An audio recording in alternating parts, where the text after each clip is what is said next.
अस्सलाम वालेकुम नाज़रीन। जवाहरलाल नेहरू आपने नाम सुना होगा। जब ये तालीम हासिल करके वकालत की डिग्री हासिल करने के बाद हिंदुस्तान आए तो इनके वालिद मोती लाल ने इन्हें बेहतरीन किस्म के क्लाइंट ढूंढ के दिए। मगर जो नेहरू साहब थे, छोटे नेहरू साहब, उनका ज़हन था कि मैं सियासत में जाऊं। और जो बड़े नेहरू साहब थे, उन्होंने जब बेटे की ये हालत देखी तो एक दिन अपने मुलाजिम को बुलाया और कहा कि इनके कमरे से जितने भी सूट, बूट, परफ्यूम, जो चीज़ें भी है वो निकाल दो। वो निकाल कर मुख्तलिफ लोगों में तकसीम कर दिए और फिर इनके कमरे में 2 कुर्ते, 2 पजामे वहाँ पे लटका दो और फर्श पे दरी बिछा दो। इस तरह वो तमाम सहूलतें जो थी कमरे में वो ख़त्म कर दी गई।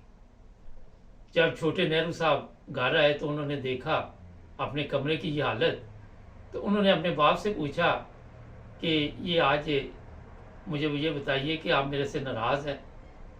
तो मोतीलाल ने कहा कि मैं आपसे नाराज़ नहीं हूँ। तो फिर इतना बड़ा ऑपरेशन क्यों कर दिया, नेहरू साहब ने कहा, छोटे नेहरू ने। तो उन्होंने कहा जो रास्ता तुमने चुना है वो ये सूट पहनकर मेरा ख्याल है कि मुनासिब नहीं। आप गरीबों के पास जाएंगे और ख़ुद आप ब्रांडेड सूट, बाहर के परफ्यूम लगाए होंगे तो गरीब आप पे भरोसा नहीं करेंगे। आपको सबसे पहले वो लिबास पहनना चाहिए जो एक गरीब आदमी पहनता है। और फिर आपने देखा नेहरू साहब, जो जवाहरलाल नेहरू थे, उनकी मुख्तलिफ तस्वीरें आप निकाल लें, वहाँ पे वो इसी तरह के लिबास में आपको नज़र आते हैं। जो बात इसमें मैं आपको बताने वाला हूँ कि वहाँ बात ख़त्म नहीं हुई। आज भी हिंदुस्तान का अगर आप वज़ीर आज़म देख लें या इससे पहले आप हिंदुस्तान के वज़ीर आज़म देख लें या उनके दूसरे जो लोग पार्लियामेंट में पहुँचते हैं उनको देख लें तो आपको कोई ऐसा बंदा नज़र नहीं आएगा जिस तरह हमारे पाकिस्तान में आपने लोगों को देखा। ब्रांडेड सूट, महंगी गाड़ियाँ, बंगले, पता नहीं कितने मरबा मीटर या कितने मरबे घरों के उनके पास रहाइश के बंदोबस्त, हेलीकॉप्टर, जहाज़, कारें, नौकर चाकर, हर चीज़ उनके पास मौजूद है। अगर दूसरी तरफ आप हिंदुस्तान में देखें तो आपको कई दफ़ा ऐसी बैठक भी नज़र आएगी जो नीचे बैठ के वो बातचीत करते। उनकी गाड़ियाँ बाहर से नहीं आती, वो अपने मुल्क की गाड़ी इस्तेमाल करते। ये चीज़ मैंने आपको इसलिए बताई कि पाकिस्तान और हिंदुस्तान में इस वक्त ज़मीन आसमान का फ़र्क है। हिंदुस्तान दुनिया की चौथी, तीसरी, मेरा ख्याल है, बड़ी जो तजारती मंडी बन चुका है। उनके लोग दिन ब दिन तरक्की कर रहे हैं। हमारे लोग आज भी एक आटे का थैला लेने के लिए लाइन में लगे हुए, आज भी बिजली के बिल देने के लिए लाइन में लगे हुए। कल मुझे किसी ने बताया कि हमारा एक मुंशी था, उसकी 14-15 हज़ार तनख्वाह थी, 63,000 उसका बिल आ गया। ये चीज़ मैंने इसलिए बताई है कि पाकिस्तान को जो चंद नसूल ख़ानदानों ने बर्बाद किया वो आप सबके सामने। कभी आपको हिंदुस्तान के चीफ ऑफ आर्मी स्टाफ के अकाउंट से अरबों रुपये नहीं मिलेंगे। कभी उनके वज़ीर आज़म बाहर इलाज के लिए जाएंगे।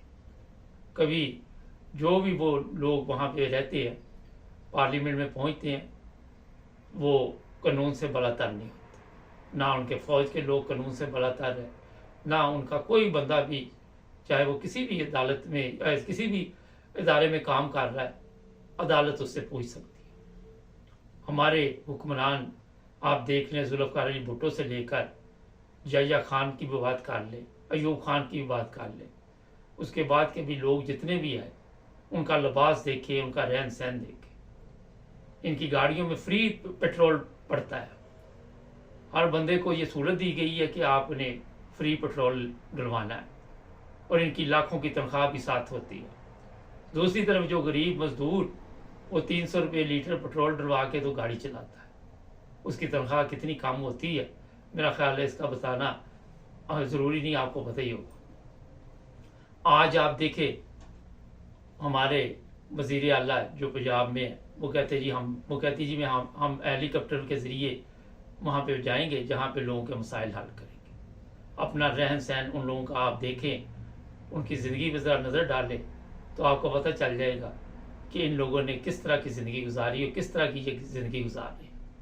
दूसरी तरफ जब आप किसी गरीब को देखते हैं तो उसकी हालत मेरा हाथ देख कर अफसोस होता है कि आज पाकिस्तान में गरीब की ये हालत है। इसमें कोई शक नहीं कि हिंदुस्तान में भी गरीब है, मगर हिंदुस्तान के जो हुक्मरान हैं उनका रहन सहन देखें, उनका आप ये स्टाइल देखें ज़िंदगी का, उनके मेडिकल का जो खर्चा है वो देखें कि वो किन मुल्कों में जाके अपना इलाज करवाते हैं।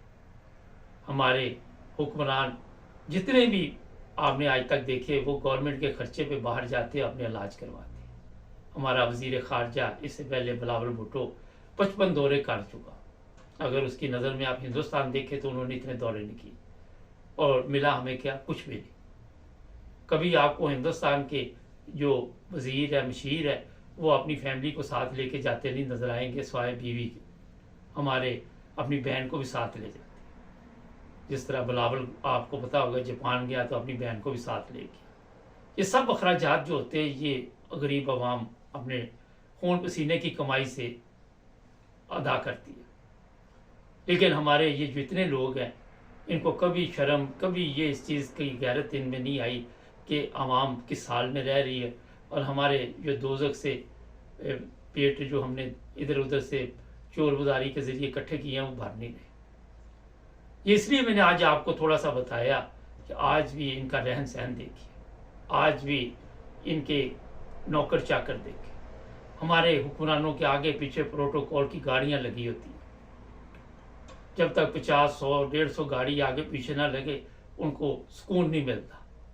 और इसी मज़े के लिए जब वो इक़्तिदार में आते हैं तो साथ ये नहीं कि खुद तो उनको चलो सहूलत मिली, साथ अपनी फैमिली को भी वो चाहते कि ये सहूलत मिले। सफारिश, चोर बाजारी, हर चीज़ वहाँ पे आपको मिलेगी। अदल नहीं मिलेगा, इंसाफ नहीं मिलेगा। लोगों को जिस तरह वहाँ पे आप सबको इल्म है भेड़ बकरियों के साथ भी वो सलूक नहीं लोग करते जो अवाम के साथ किया जाता। मैं उमर डार का एक बयान सुन रहा था, कहता पुलिस कार आई और उन्होंने लोहे के राड से मेरी बीवी के ऊपर तशद्दुद किया। कोई आपको पूछने वाला नहीं ना। हमारे पास आज खजाने में कोई दौलत है, आज हम IMF की तरफ देखते, दूसरी तरफ हिंदुस्तान है, उसके ऊपर कोई कर्जा नहीं। दोनों मुल्क इकट्ठे आज़ाद हुए, मगर उन हुक्मरानों ने जो चीज़ें बताई कि सादगी के साथ आप जब अवाम में जाएंगे तो अवाम आपकी बात सुनेगी कि ये लोग जो हैं ये खुद भी इसी तरह के कपड़े पहनते। मगर हमारे आपने देखा होगा यूसुफ रज़ा गिलानी जैसे लोग हों या दूसरे हों, उनकी टाई की कीमत भी काफ़ी ज़्यादा होती है और मेकअप पे कितना मौजूदा जो लोग बैठे हुए हैं इनके मेकअप पे कितना खर्च आता है। इस तरह ये अपनी अवाम को आके ये बताते हैं कि आप आज भी जानवर हैं, आज भी आपकी हैसियत, आपकी औकात एक जानवर से बदतर है। आज भी सिंध में चले जाए वहीं पे आपको जानवर पानी पीता नजर आएगा, वहीं पे इंसान पानी पीते नजर आएंगे। मैं कल ही किसी से टिकटॉक पे बात कर रहा था तो वो कह रहा था कि सिंध में कभी आप जाके देखें तो वहाँ की हालत क्या है, वहाँ के लोगों का रहन सहन क्या है। आपको अंदाज़ा हो जाएगा कि हम किस गुर्बत की चक्की में पीसे जा रहे हैं।